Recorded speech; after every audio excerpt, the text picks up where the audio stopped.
নমস্কার, আমি শুভাঙ্কী এবং আজকে আবারও চলে এসেছি সমস্যার সমাধান অনুষ্ঠানে। আমরা আছি এই মুহূর্তে নক্ষত্রের আলো স্টুডিওতে এবং এই স্টুডিওতে যাকে পেয়ে গেছি নতুন করে তার ব্যাপারে সত্যি বলতে লাগে না।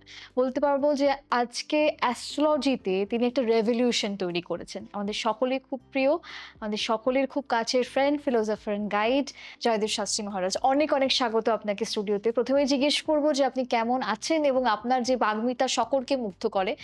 শুরুতেই আমরা ভগবানের নাম নিয়ে অনুষ্ঠান শুরু করি, সেটাই করব আজকে।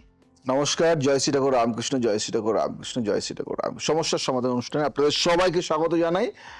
সত্যি কথা বলতে এই সময় এই টাইমে আপনাদের সাথে বা আপনাদের সামনে আপনাদের কথা শুনতে খুব ভালো লাগে। তাই জন্য আপনারা অনেক কোশ্চেন করেন এবং সেই কোশ্চেনের হয়তো অনেকের অ্যান্সার দেওয়া হয় না। তার জন্য আমি এই এই জিনিসটা নিয়ে এসেছি, যেখানে আপনি আপনার কোশ্চেন করতে পারবেন এবং আমি সেখানে আপনার কোশ্চেনের অ্যান্সারটা কিন্তু দিয়ে দিতে পারবো। তাই অনেক কোশ্চেন আজকে আমাদের জমা হয়ে রয়েছে, নাই নাই করে 5 থেকে 6 হাজার কোশ্চেন কিন্তু আমাদের জমা হয়ে আছে। প্রতিদিন শয়ে শয়ে কোশ্চেন কিন্তু মানে আমাদের এখানে কিন্তু স্টোর হচ্ছে। তো আমরা দেরি না করে কোশ্চেন হ্যাঁ, অ্যান্সারে চলে যাই। সরাসরি প্রশ্নে যাব। আপনারা অনেকেই প্রশ্ন করছেন আমাদেরকে। প্রশ্ন করতে গেলে অবশ্যই আমাদের যে ইউটিউব চ্যানেল আছে অ্যাস্ট্রোলজি জয়দেব শাস্ত্রী এবং আমাদের একটা ইনস্টাগ্রাম পেজ আছে, একটা ফেসবুক পেজ আছে। ওখানে আপনারা ভিডিওসে কমেন্ট করতে পারেন এবং জানাতে পারেন আপনাদের অনুষ্ঠান কেমন লাগছে এবং সমস্ত প্রশ্ন আপনারা কিন্তু করতে পারেন। একটা খুব ভালো প্রশ্ন এসেছে, রাহুল মেহতা প্রশ্ন করেছে। সল্টলেক সেক্টর 5 থেকে কলকাতায় থাকে জানিয়েছে এবং পেশায় একজন আইটি ইঞ্জিনিয়ার এবং বলছে, খুব সুন্দরভাবে লিখেছে, শাস্ত্রীজি আমি গত 3 বছর ধরে চাকরিতে প্রমোশন পাচ্ছি না। সব কলিগ এগিয়ে যাচ্ছে, আমি একই জায়গায় দাঁড়িয়ে আছি। জ্যোতিষে কি এর সত্যি কোনো সমাধান দিতে পারে নাকি এটা শুধুই মিথ্যে আশ্বাস? জানতে চেয়েছে আপনার কাছে এবং খুব সুন্দর করে প্রশ্নটা লিখেছে। একদম একদম একদম একদম রাহুলজি, আপনার প্রশ্নটা শুনে আমার মনে একটা কথা মনে পড়ে গেল। আমার কাছে বছর 5 আগে এসেছিলেন এক তরুণ, নাম অরিন্দম, বয়স তখন মাত্র 32। সেও আইটি ইঞ্জিনিয়ার। সেও একই যন্ত্রণা নিয়ে এসেছিল। বলেছিল, শাস্ত্রী যে আমার মনে হচ্ছে আমি যেন এক জায়গায় পাথরের মতো আটকে গেছি, সবাই দৌড়চ্ছে, আমি শুধু দেখছি। আমি তার কুণ্ডলী খুলে দেখলাম, মানে কুষ্টি দেখলাম, শরীর 7.5 পূর্ণ মাত্রায় চলছে এবং রাহু 10ম ভাবে বসে আছেন। এই দুটো একসাথে মানে কি জানেন? এটা মানে ঈশ্বর তাকে থামিয়ে দিয়েছেন না, বরং একটা বড় লাফের আগে নিজেকে গুছিয়ে নিতে বলছেন। শনির প্রভাব বিস্তারিত বুঝতে হবে আপনাকে, বুঝতে হবে। আপনি বুঝবেন যখন আমি আপনাদেরকে বোঝাবো। শনি হলেন কর্মের দেবতা। হিন্দু শাস্ত্রে শনিকে বলা হয় কর্মফল দাতা, যিনি আপনার প্রতিটি কাজের হিসাব রাখেন। 7.5 মানে হলো শনি আপনার জন্ম রাশি থেকে 1 রাশি আগে, জন্ম রাশিতে এবং 1 রাশি পরে মোট 3টি রাশিতে ভ্রমণ করেন। এই সময়কাল প্রায় 7 বছর 3 মাস।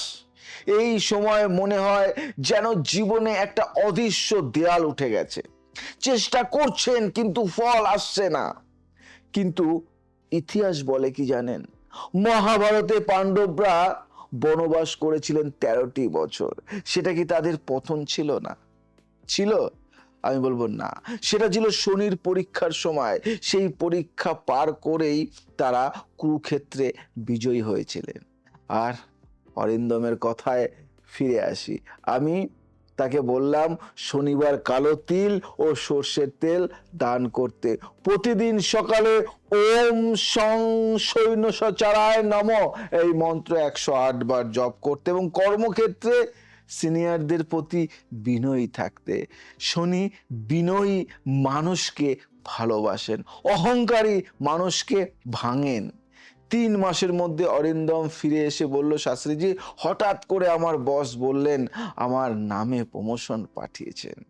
আর সে একটি বড় আইটি ফার্মে টিম লিড করছে। রাহুলজি, আপনার জন্য আমার পরামর্শ হলো, প্রথমত ভয় পাবেন না। এই থেমে থাকার সময়টাকে নিজেকে আরো দক্ষ করার সময় হিসেবে নিন। শনি কখনো অলস মানুষকে পুরস্কার দেন না।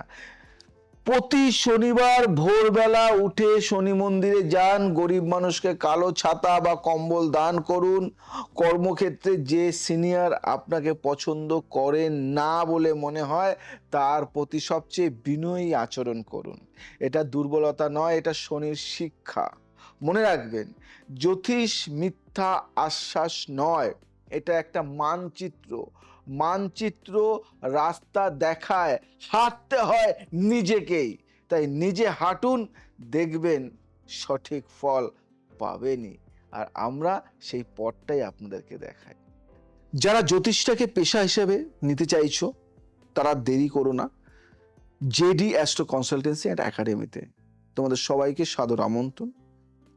তোমরা খুব তাড়াতাড়ি অ্যাডমিশনটা নিয়ে নাও, ভর্তি হয়ে যাও। আর যারা দেখাতে চাইছো অফলাইন অনলাইন, নামটা লিখিয়ে নাও, কাল আর নয়। আর একটা কথা বলি লাস্ট, সবার জন্য তো করলাম, তো আমার জ্যোতিষ বন্ধুদের জন্য কি করেছি? সবার জন্য করেছি। তো আমার তো ইচ্ছা হয় যে আমার জ্যোতিষ ফ্রেন্ডদের জন্য কি করব। তো আমার জ্যোতিষ ফ্রেন্ড যারা আছে, যারা আমাকে শত্রু ভাবো, মিত্র ভাবো, যা যে ভাবো, সবার জন্য একটা অ্যাপ লঞ্চ করেছি, লঞ্চ করছি আর কি, তৈরি হচ্ছে। তো আনুষ্ঠানিকভাবে খুব তাড়াতাড়ি এটা লঞ্চ করব, আনুষ্ঠানিকভাবে। এটা হয়তো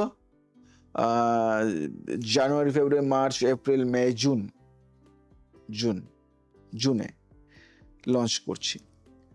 তো এর মধ্যে তোমরা যারা আমার ফ্রেন্ড সার্কেলের মধ্যে আছো বা নেই, বা ছিলে না, কখনো আমাকে চেনো না, ফার্স্ট দেখলে কিন্তু তুমি অ্যাস্ট্রোলজি করো, তারাও তোমাদের নামটা নথিভুক্ত করে নাও, একদম ফ্রি অফ কস্ট, আপাতত ফ্রি অফ কস্ট। এবং আমার জ্যোতিষ বন্ধুদের জন্য অনেক সাবসিডি থাকবে।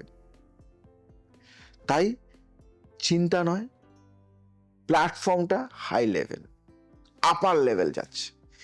যে অ্যাপ লঞ্চ করছি ওয়েস্ট বেঙ্গলের মধ্যে হয়তো এখনো পর্যন্ত হয়নি এই লঞ্চ। তো এখানে আপার লেভেল ধামাকা হবে। তো যাই হোক, যারা আমাকে ভালোবাসো বা বাসো না, সবার জন্যই বলি, তোমরা এই অ্যাপে তোমাদের নাম নথিভুক্ত করতে পারো একজন জ্যোতিষ হিসেবে। আজ আসি, আবার আসবো নতুন কিছু নিয়ে। ভালো থাকো, সুস্থ থাকো, সবাইকে ভালো রাখো। জয় শ্রীরাম।